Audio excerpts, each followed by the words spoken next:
Paz do Senhor, meus amados, vamos aí ao capítulo 27 do Evangelho de Mateus, caminhando para o final do Evangelho de Mateus. Esse já é o penúltimo capítulo, né? Então aqui Cristo já foi crucificado e agora começa a sua paixão. Aliás, já começou a sua paixão.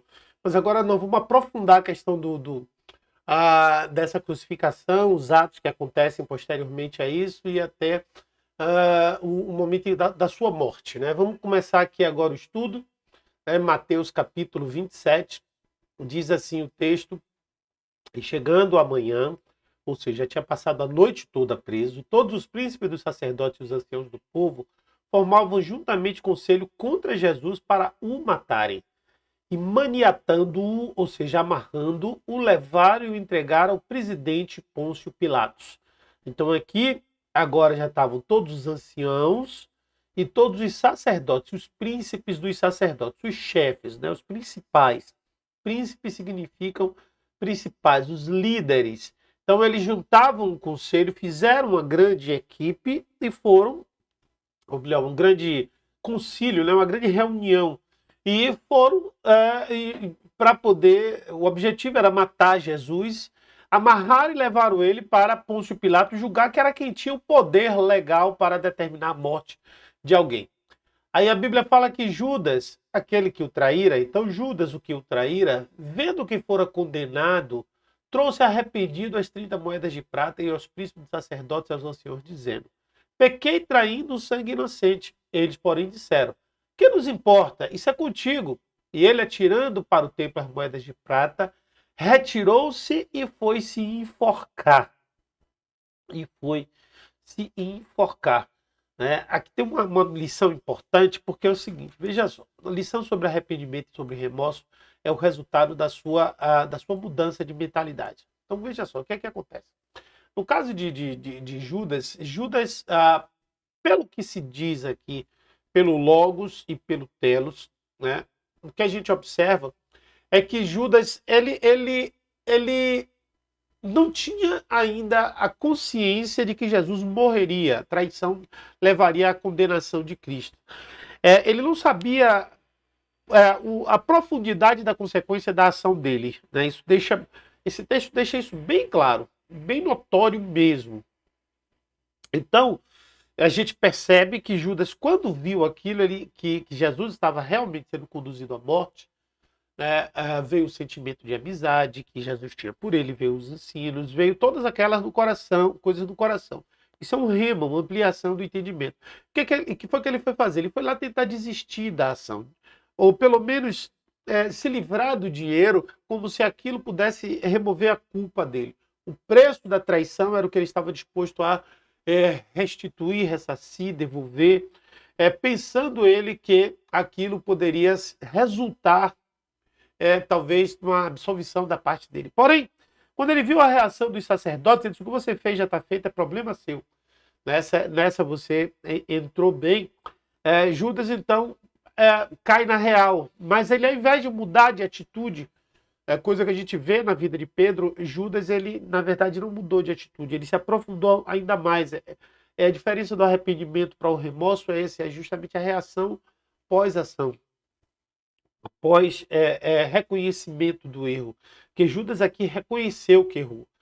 Mas quando ele reconheceu que errou, no lugar dele restaurar o caráter dele, voltar atrás, pedir perdão e continuar, não. A Bíblia diz que ele entrou num processo de depressão tão grande que ele levou ao suicídio, né? E foi se enforcar. E esse enforcamento também tem uma função profética, porque Jesus já disse: aí daquele por quem me trair. Tinha uma palavra, Jesus falou sobre maldição, maldito, e essa maldição tinha causa. Então a causa era a própria traição. Aí a palavra de Deus continua dizendo uma outra etapa desse processo, que é o processo de cumprimento profético. E os príncipes dos sacerdotes, tomando as moedas de prata, disseram: não é lícito colocá-las no cofre das ofertas, porque são preço de sangue. E tendo-lhe deliberado em conselho, compraram com elas o campo de um moleiro para a sepultura dos estrangeiros. Por isso foi chamado aquele campo até o dia de hoje de campo de sangue, né? De campo de sangue. Então se realizou o que vaticinara o profeta Jeremias. Tomaram as 30 moedas de prata, o preço que foi avaliado, que certos filhos de Israel avaliaram, e deram-nas pelo campo do oleiro, segundo o que o Senhor me determinou.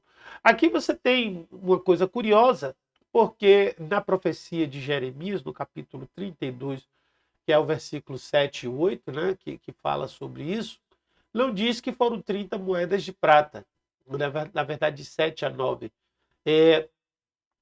Fala sobre essa compra, sobre esse campo de oleiro, né?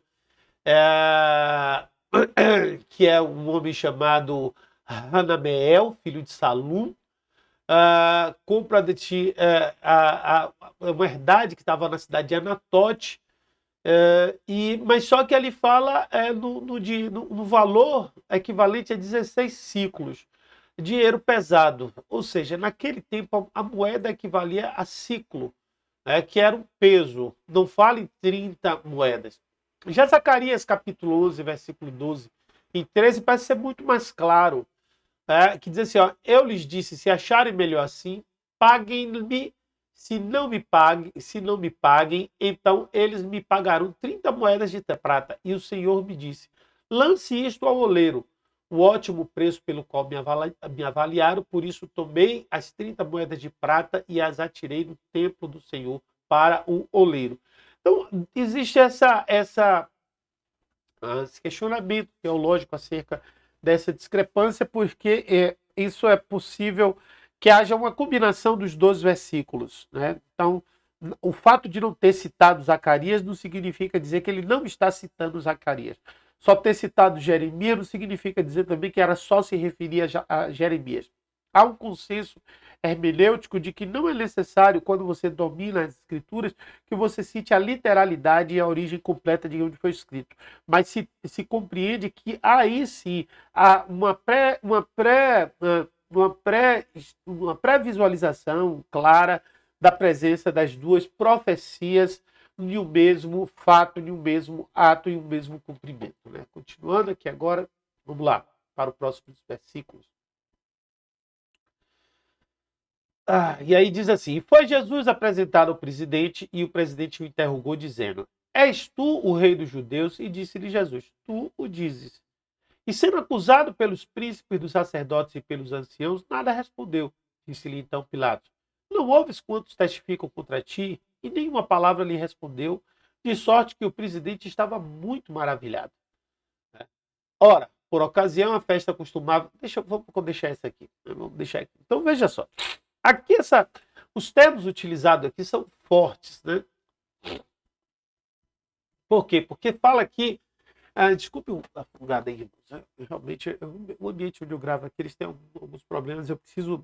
Vocês me ajudem a crescer esse trabalho para mudar de ambiente. Então, tem algumas insalubridades, por isso eu tenho, às vezes, esse fungar e esses problemas de rinite, né? Mas vamos lá. Foi Jesus... Jesus, então, foi levado pelos sacerdotes, pelos príncipes, né? Os anciãos, foram levados lá para Pôncio Pilatos, e Pôncio Pilatos pergunta logo, você que é o rei dos judeus? A pergunta era porque Jesus ele estava, de fato, exercendo essa autoridade, né? Então, o que ele fazia, os seguidores, a forma como ele era ovacionado quando ele chegava em Jerusalém, levava a essa crença. E a crença de que ele era um Messias político, não um Messias espiritual, também levava a essa crença. Pilatos precisava também de uma confissão de Jesus por parte de Cristo para que houvesse uma condenação. Para os judeus, a condenação se daria em função dele ter dito ser o Filho de Deus. Só que isso, juridicamente, para Roma, não tinha valor. O que tinha valor era uma confissão de que ele se colocasse como um adversário político e não espiritual de Pôncio Pilatos. E ele pergunta, então Jesus disse simplesmente, tu o dizes. Tu o dizes, ele não está dizendo eu estou dizendo, está dizendo você está dizendo. Não sou eu que estou dizendo. E sendo acusado pelos príncipes sacerdotes, pelos seus anciãos, nada respondeu. Então ali também estava o processo de acusação. A acusação anterior e essa acusação. A primeira acusação é da blasfêmia e a segunda acusação é que tinha valor para Pôncio Pilatos. Pilatos, então, se surpreende e se maravilha, na verdade, porque acho que a figura A presença de Cristo trazia um ambiente, mesmo debaixo de toda aquela opressão, de toda aquela perseguição, a luz sobrepunha as trevas e causava uma sensação em Pilatos de maravilha, de assim, uma sensação no qual ele estava realmente em uma outra atmosfera de alegria pela presença de Cristo. Eu acredito que significava, esse é o significado da palavra maravilhado, né, da palavra maravilhado na Bíblia. Né? Porque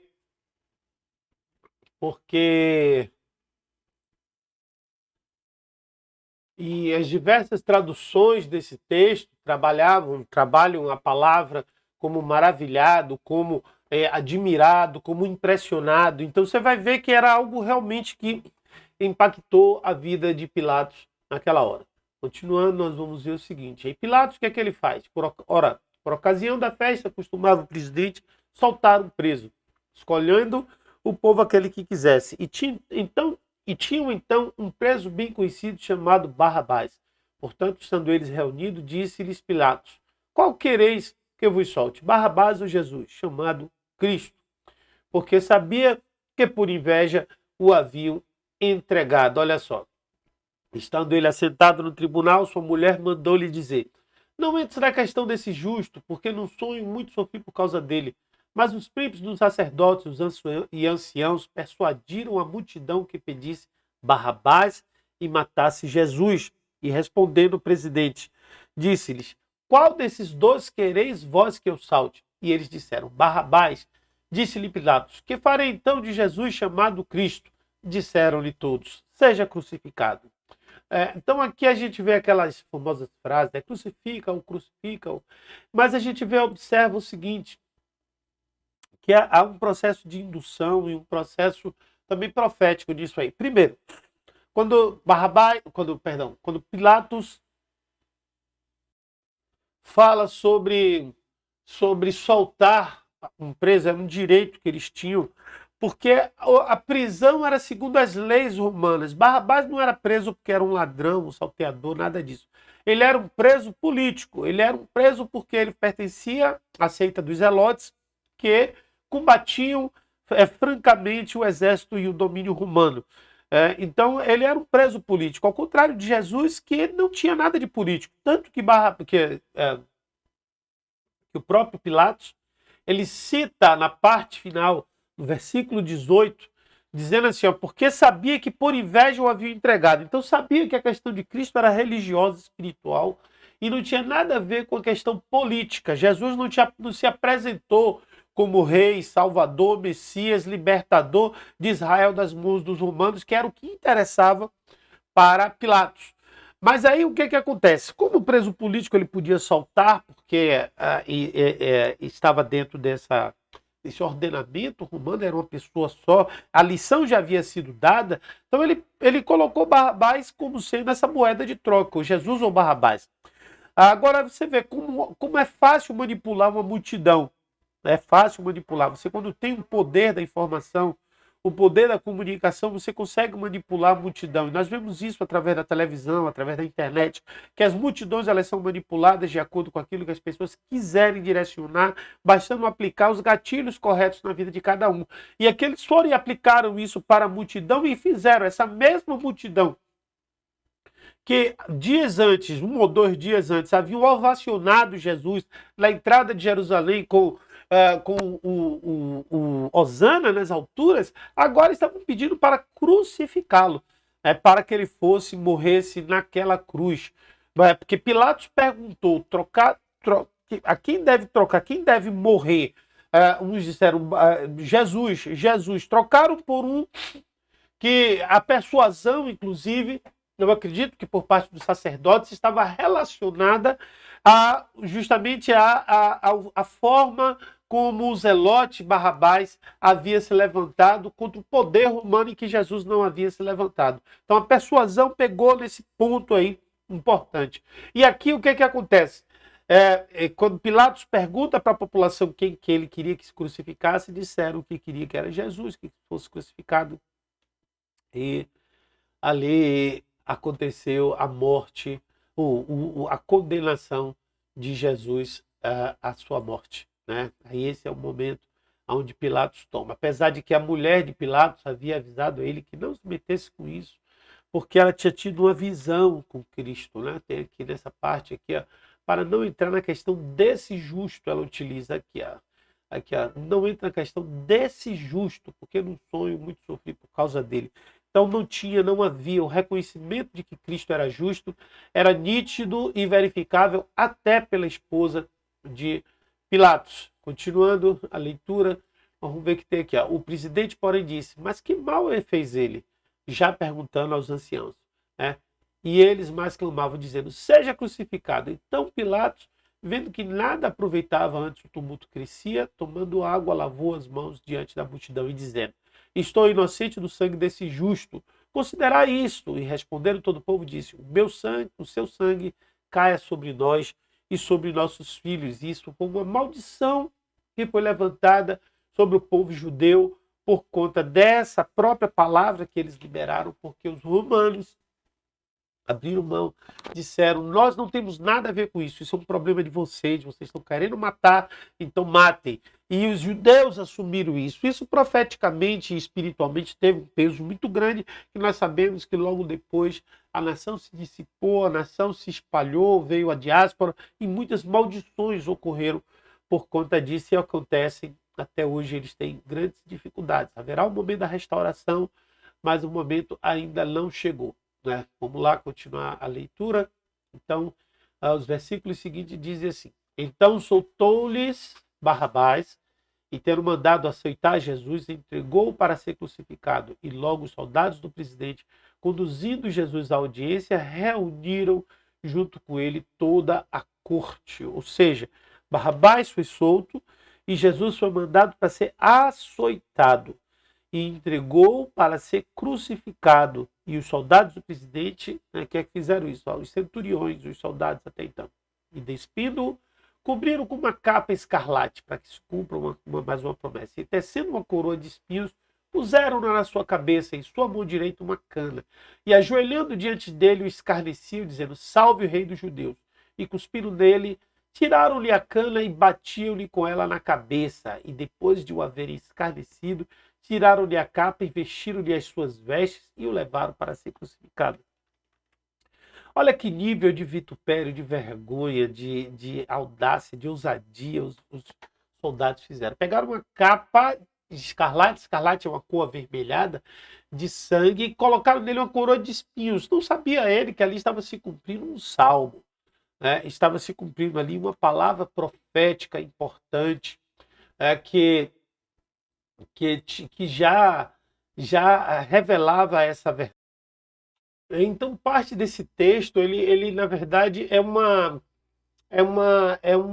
profecia, né, que estava lá no Salmo 22, falando sobre cuspir, a cana na cabeça, batendo na cabeça, tudo isso. Depois a gente vai ver ainda sortear as suas vestes, tudo isso está profetizado lá no Salmo 22. Então eles colocaram ali as vestes, foi para ser crucificado. Versículo seguinte: quando saíram, encontraram um homem sireneu chamado Simão, a quem constrangeram a levar a sua cruz, e chegando a um lugar chamado Gólgota, que se diz lugar da caveira, deram-lhe a beber vinagre misturado com fel, mas ele, provando-o, não quis beber. Então aqui você já tem uma outra parte onde dá subentende-se, né, nesse texto, que Jesus não estava aguentando carregar a cruz. E ali havia um homem de Cirene, né? Cireneu significa de Cirene, chamado Simão, que eles constrangeram, forçaram a carregar a cruz.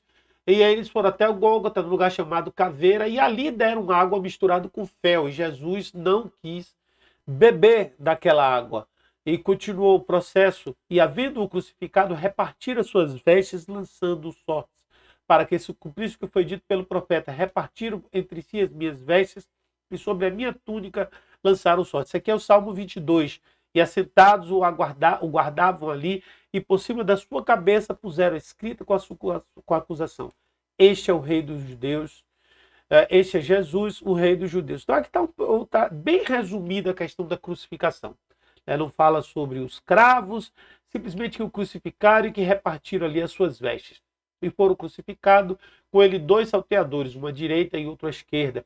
E os que passavam blasfemavam dele, meneando as cabeças e dizendo: Tu que destróis o templo e em 3 dias o reedificas, salva-te a ti mesmo, se és filho de Deus, desce da cruz. Aqui Jesus já estava, eles já estavam utilizando, aplicando contra Jesus justamente o motivo pelo qual, o único motivo pelo qual as falsas testemunhas utilizaram para acusar Jesus. Jesus não disse que o templo seria o Beit HaMikdash, mas o templo seria ele mesmo.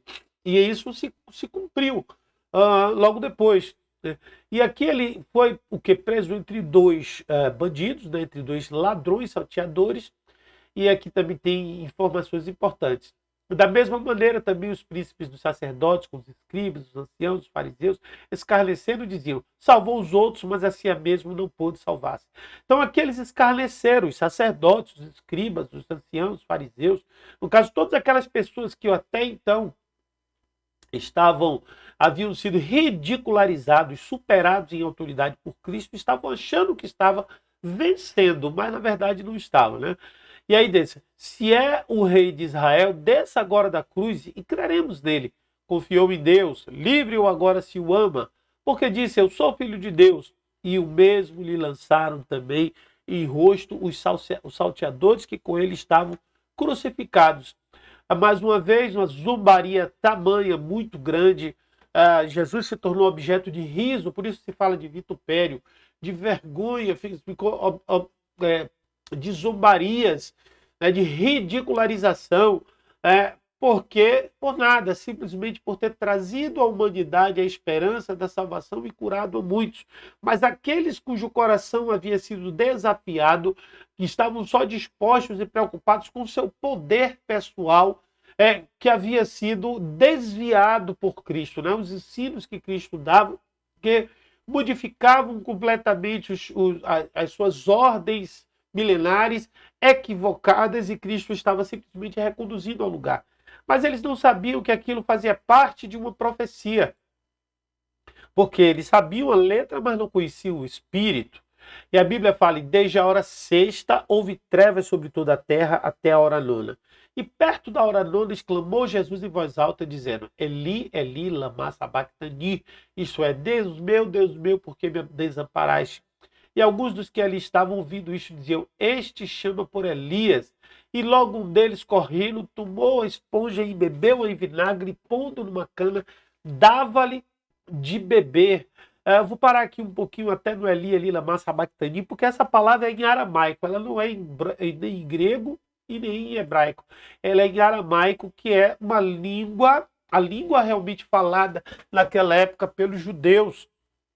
O hebraico estava praticamente morto naquela época. O que mais se falava era o aramaico, que é a língua siríaca, da mesma raiz do hebraico, só que gerada pelo outro. Eram 2 filhos de Terá, né, Eber e Aram.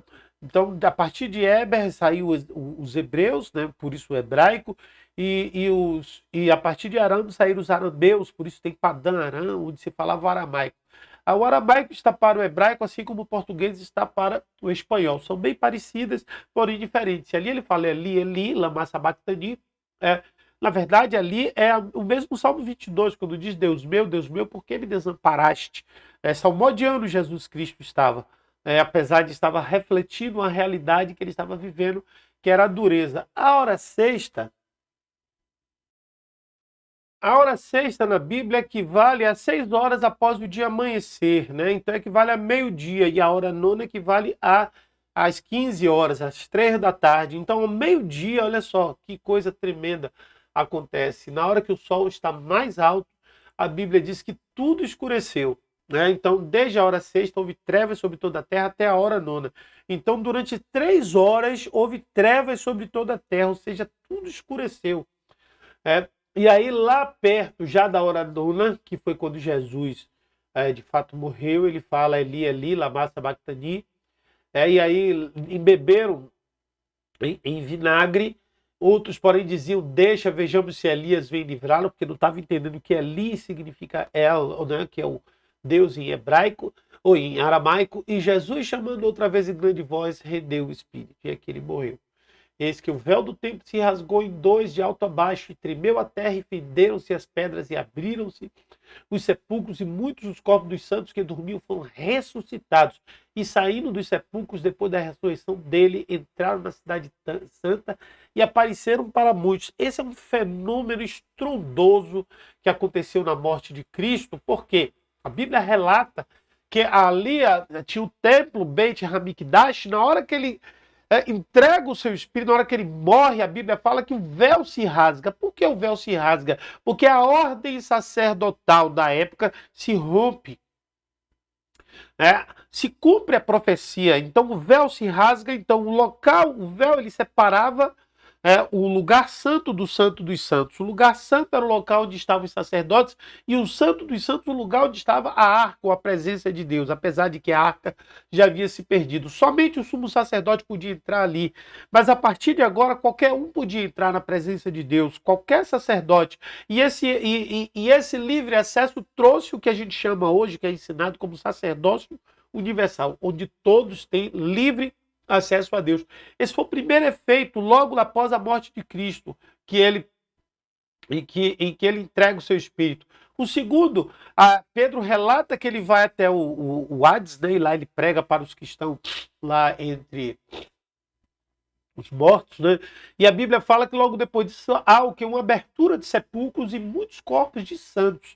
Então, homens de Deus, ao longo dos milênios que foram enterrados ali por Jerusalém, foram ressuscitados e começaram a andar e aparecer para as pessoas.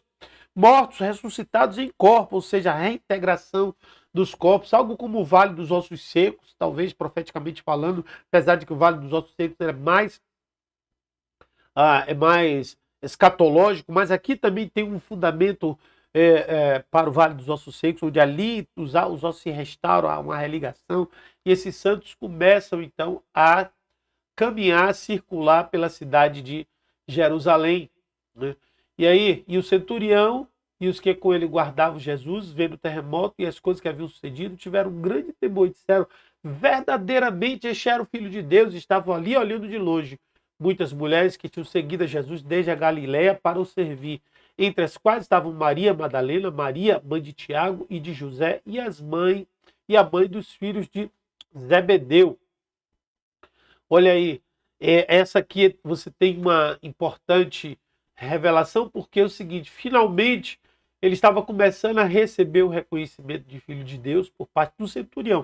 Aquele mesmo que tinha dado o ensopo, né, com vinagre para ele, aquele que estavam guardando Jesus, eles viram a terra tremer, viram acontecer aquela hecatombe, e eles aí subiu o temor no coração.